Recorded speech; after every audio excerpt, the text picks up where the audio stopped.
هاي جايز، اهلا بكم على قناة سمر تايم. دي وجبة تانية هي من الوجبات اللي الناس بتطلبها مني، اكل صحي وبتاكلي ايه.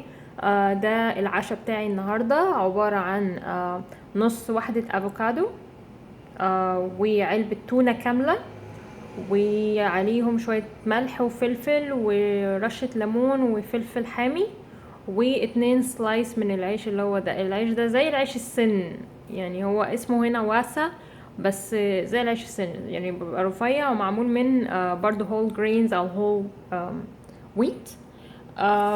الوجبة دي عبارة عن 270 كالوري، ممكن تزيد ممكن تقل برضو حسب حجم الافوكادو اللي انت بتستعمليها ونوعها.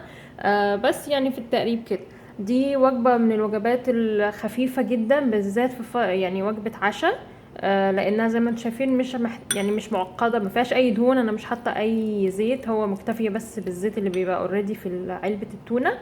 طبعا صفتها، بس برضو بيبقى هي معجونة بيه، فكده كده هيبقى فيها زيت.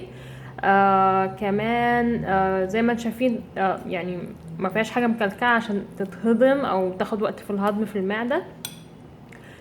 كمان الافوكادو من الحاجات الحلوة جدا اللي بتساعد على الهضم، لان زي ما انتم عارفين التكستشر بتاعها كريمي، زي الموز وزي الحاجات اللي هي اللي ما بتاخدش وقت كتير في الهضم، فما بتتعبش المعدة.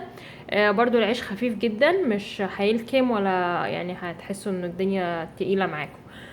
بس اتمنى الوجبه دي تكون عجبتكم، وتكون فكره بسيطه جدا، ما خدتش مني دقيقتين. هي الافوكادو انا كنت اوريدي مقطعاها، كانت باقي نص افوكادو من الصبح، وبس فتحت علبه تونه وعملتها مع بعضها وطلعت العيش.